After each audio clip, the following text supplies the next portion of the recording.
Good day to all of you rosebuds. Welcome back for another volume of Ghost Tales to Tell in the Dark. If you're new here, we play a bit of a game with our stories.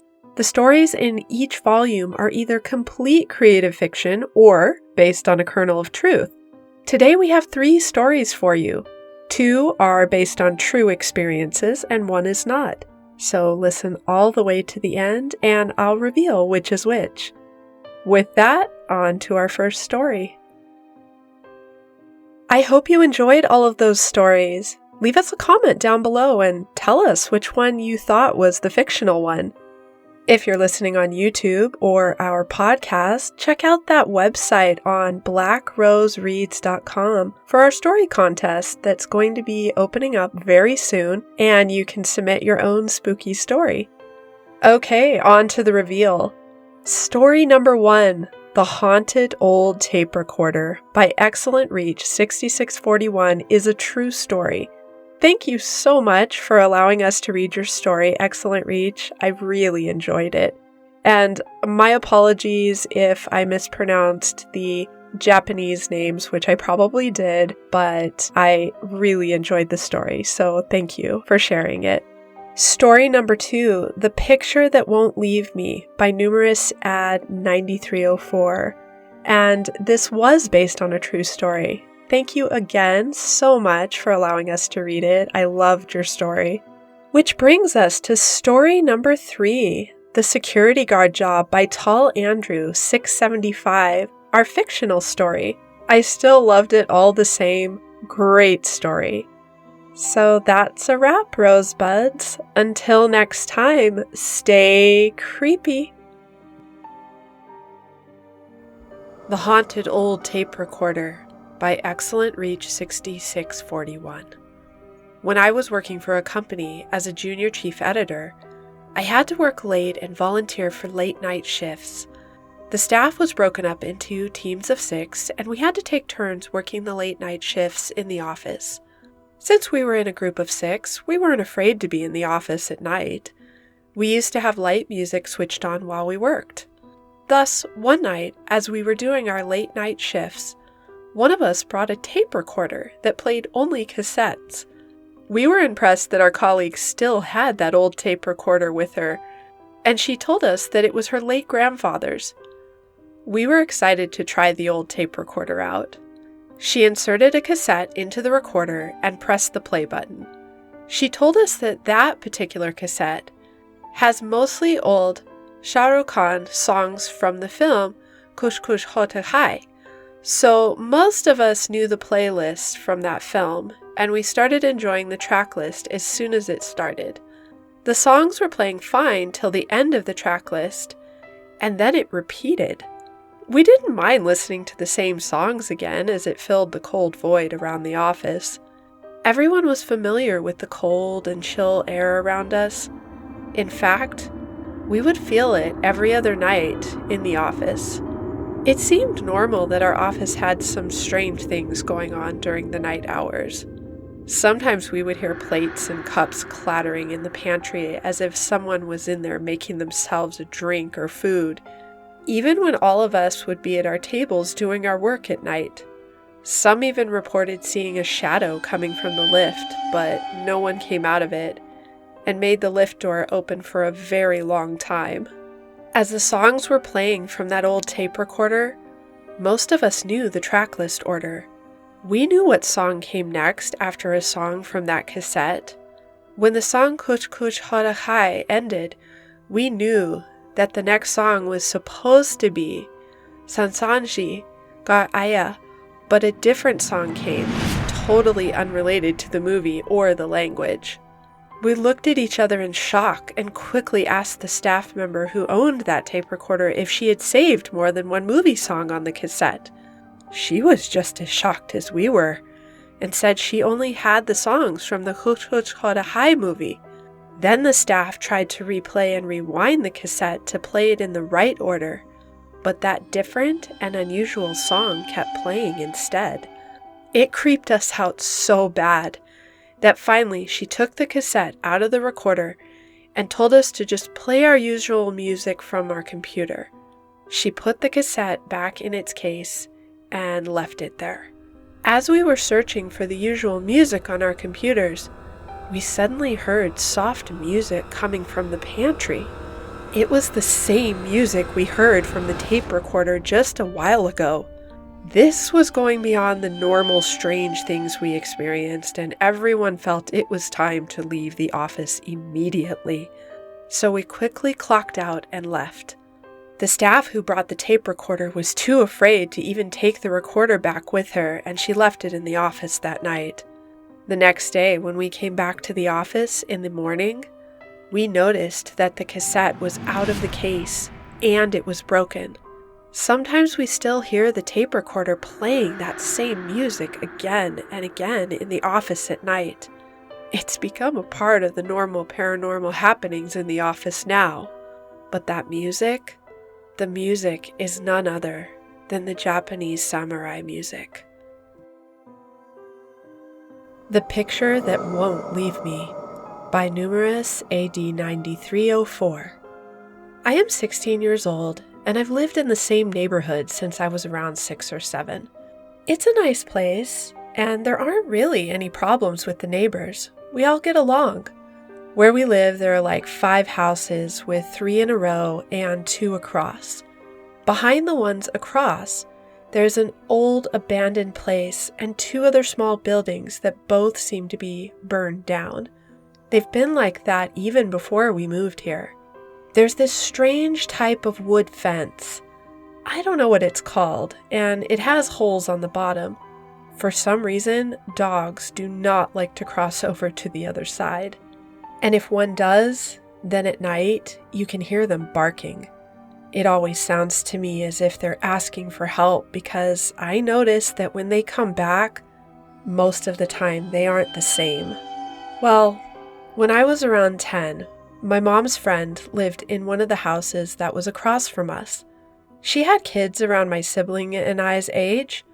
We happened to get along very well. One night, we were on the trampoline. It was my younger brother, 8 at the time, my younger sister, 6 at that time, and one of my mom's friend's kids who was 9. All of us were alone at this time because our parents had gone out to the bar and had left us with my older sister and her friend, who were 16, babysitting us that evening. We were tossing around a ball when one of us threw it too hard. It went to the other side, into that area where no one ever went. Since it was dark, none of us dared to go get it. But because we were kids, we started to dare each other. Oh, I bet you won't ask, is there anyone there? Can we have the ball back? I guess we got up the courage, and eventually one of us yelled this out. After a while of waiting and nothing happening, we decided to just go inside. When we were all at the staircase, we heard a noise, but the front light wasn't very bright. Then, rolling out of the darkness, we see our ball come rolling towards us. Yes, that same one that went to the other side. We had no idea who might have thrown it back, so we ran inside and decided not to tell my sister or our parents because we were sure they would make fun of us. Well, as the year went by, none of us told anyone until I was around 12 and my cousin and his family moved into the house where my mom's friend had lived. We told our cousin and some of my brother's friends about that place and how we sometimes would see a shadow running around, even though no one dared go in there. At that time, we also had a new neighbor who had a kid around my age, and we became friends as well.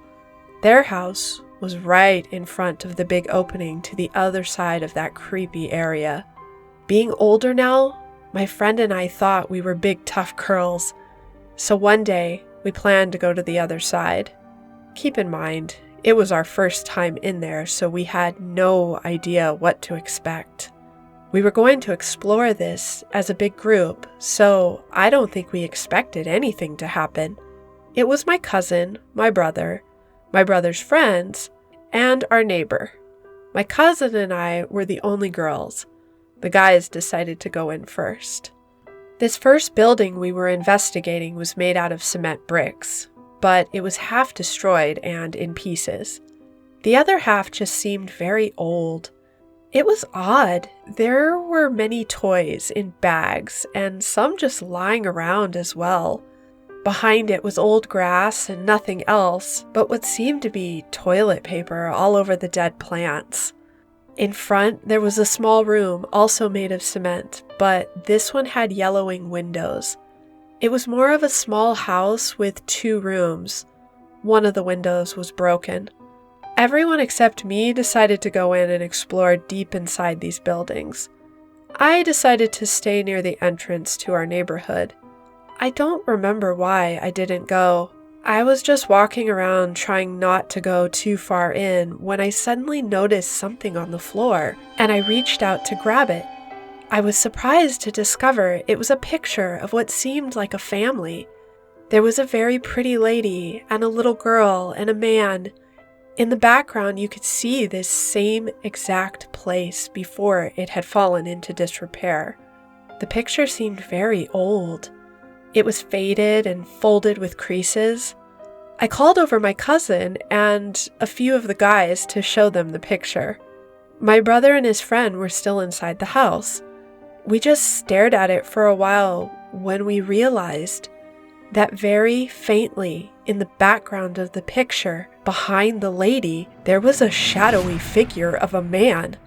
I got a chill of fear and dropped the picture. To this day, I don't remember very well, but for some reason, it was almost like I felt the picture burn me. Then I felt as if something told me this was how the place got destroyed. Also, at the same time, when I dropped the photo, we heard a noise as if glass had been shattered. There was only one place that the glass shattering noise could have come from, and that was the abandoned house. My brother and friends ran out, screaming. We didn't know what was going on. Our reaction, of course, was to go check on them.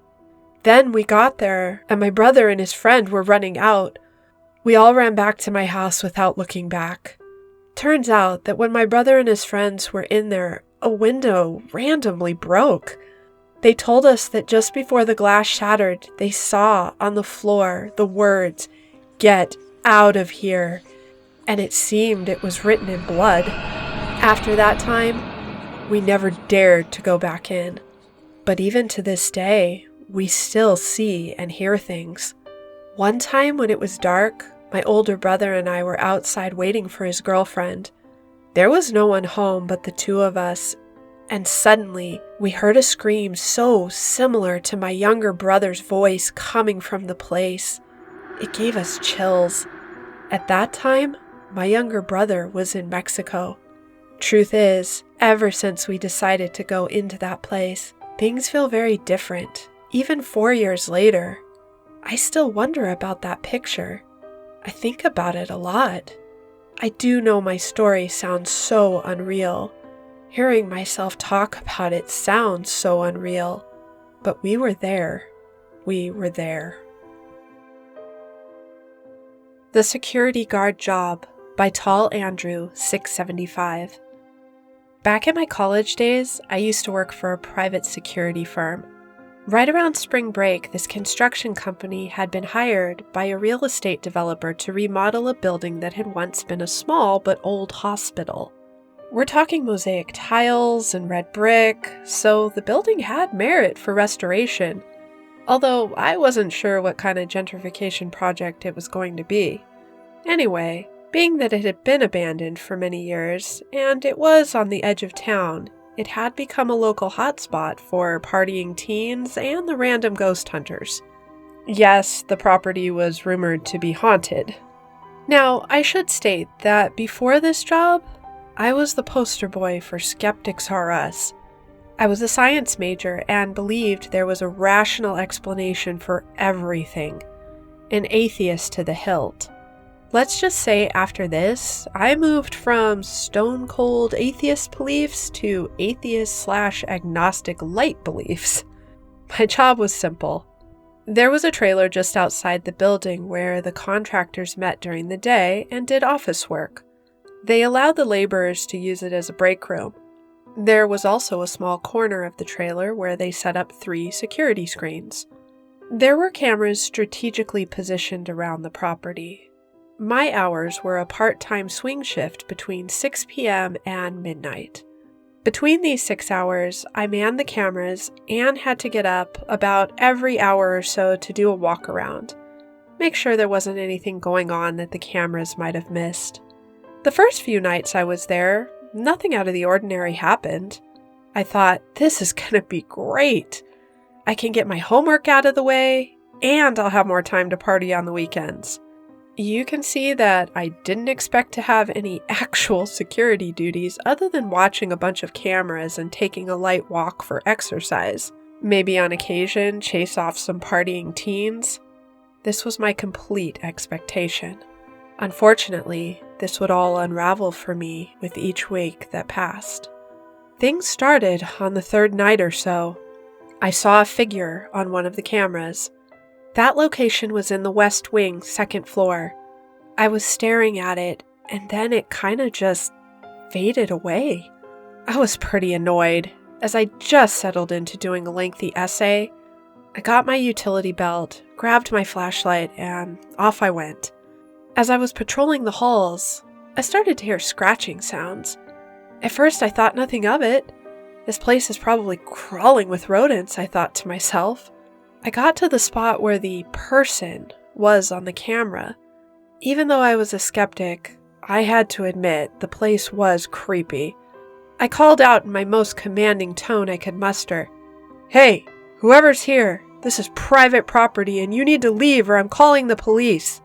Suddenly I hear a loud crash, which nearly caused me to wet myself. I mustered up my courage, hoping it wasn't a vagrant that was high on crack and would start hallucinating that I was a monster and he'd attack me. I headed towards the crash and got to the room I'm pretty sure the noise came from. It was an old patient room and there was nothing there. I shined the light around and then I saw this dark shape in the corner. It definitely had a human form, but not a person. It stood up in the beam of light and I started to shake. Then I blinked and it was gone. Chills ran up my spine. To say I was terrified was the understatement of the year. Night after night, I would see things on the cameras I couldn't explain. Because I was paid to investigate all trespassers, I felt a moral obligation to do my job properly. I was raised to take pride in a job well done. So it was hard for me to simply ignore the people on the cameras and just go about doing my homework. I'd get up, go check it out, and there wouldn't be anything there. Or worse, I'd catch a glimpse of a dark shape or white ghostly mist. There were sounds that would emanate from rooms that sounded like distant wailing or moaning, or creaking wheels from old hospital equipment echoing down the halls. However, the construction crew had cleared the facility of all derelict furniture and medical equipment. The rooms and hallways were bare. This went on for weeks, and with each passing day, I noticed a bit of a trend. I know people say that midnight or 3 a.m. is the witching hour, but for me and this property, 9 p.m. seemed to be the cursed hour. It's when the strange, unexplainable situations occurred most frequently. Some nights I would have to check something I saw on the cameras, only to find nothing there. I would return to the trailer, only to see it again on the camera, and then I'd have to go recheck the same exact area.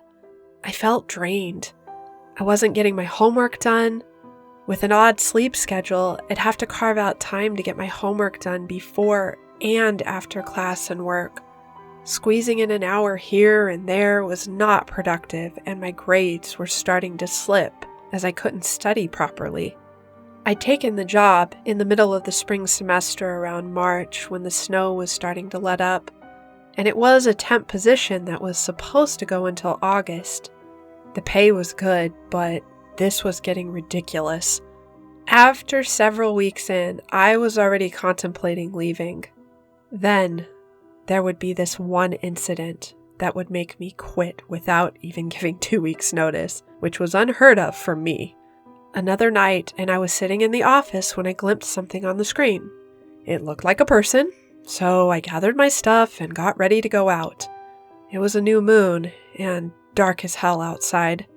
I also wished I'd grabbed a jacket as it was unseasonably cold that spring.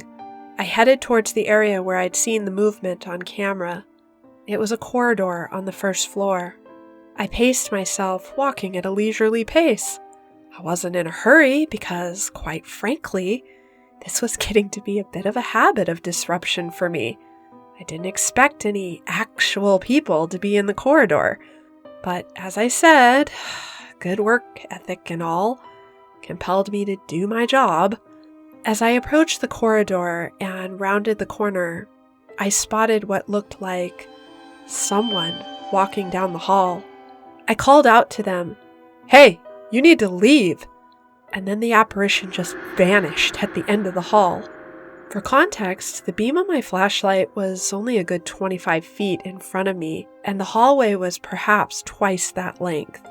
I picked up my pace, and I started to feel cold and uncomfortable, like that fight or flight urge was welling up inside of me, but there was no rational explanation, as I'd done this song and dance many times with whatever was occurring all these past weeks. This time, I couldn't shake the cold away. As I continued to walk along the corridor, it was as if I'd stepped into one of those industrial walk-in fridges they keep in restaurants. My sensible brain wanted to rush off to the safety of the trailer, but stupid old me kept on going because there's a rational explanation for everything, right? I was approaching the end of the hallway when I saw the door had been opened and was just clicking closed, as if someone had just gone through it. I had this foreboding feeling that I should have left, but I kept dismissing my emotions.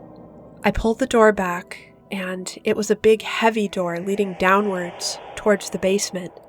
I shined my light down the stairs. It was a split-level set of stairs that had a landing halfway down. Then it turned a corner before you reached the bottom. I got to the landing, and my flashlight started to flicker. I banged it on the palm of my hand, and then it went out. At this point, I heard sounds like lots of people whispering. It was so soft that I couldn't make out what they were saying, but it was getting louder. At this point, my survival instincts did kick in, and I ran back up the stairs. I pushed on the door, and it felt like someone, or dare I say something, was pushing it closed. Not like the door was stuck or jammed, because it was still open an inch or so, but I couldn't get it open any further. I felt like something was leaning on it or on the other side, and I couldn't outmatch its weight. Just then, I felt a sharp pain erupt across my exposed arm. It must have been enough to stimulate my adrenaline because at this point, I slammed my entire body against that door and it went flying open. I spilled out onto the floor, banging up my knees pretty badly. Somehow, I managed to get up and I ran. It was dark and I wasn't even sure I was going the right way, so I clicked the button on my flashlight. To my relief, it came back on. When I burst out of the building, the night air never felt so sweet. I couldn't understand how the atmosphere in that place felt both cold and oppressive at the same time. I inspected my arm, and there were 3 claw marks across the top of my forearm. They weren't deep, but there were small streaks of blood on the surface. Needless to say, I walked off the job that very night. I was decent enough to leave a note. It was a short note that read something to the effect of, "Dear so-and-so, I regret to inform you that I must resign, effective immediately due to unforeseen circumstances that I can't really explain. In other words, I think your building is haunted and I want no part of it anymore." I was sad to let go of the income, but the stress just wasn't worth it. Later, I got a nice, boring job, doing what was akin to slave labor for a huge corporate company that might be named after a huge river in South America. Yeah, the work was tedious, and the pay wasn't as good. but at least there weren't any haunted happenings at that place. I hope you enjoyed all of those stories. Leave us a comment down below and tell us which one you thought was the fictional one. If you're listening on YouTube or our podcast, check out that website on blackrosereads.com for our story contest that's going to be opening up very soon, and you can submit your own spooky story. Okay, on to the reveal. Story number 1, The Haunted Old Tape Recorder by Excellent Reach 6641 is a true story. Thank you so much for allowing us to read your story, Excellent Reach. I really enjoyed it. And my apologies if I mispronounced the Japanese names, which I probably did, but I really enjoyed the story, so thank you for sharing it. Story number 2, The Picture That Won't Leave Me by Numerous Ad 9304.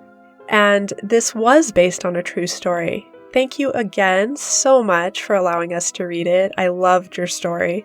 Which brings us to story number 3, The Security Guard Job by Tall Andrew 675, our fictional story. I still loved it all the same. Great story. So that's a wrap, Rosebuds. Until next time, stay creepy.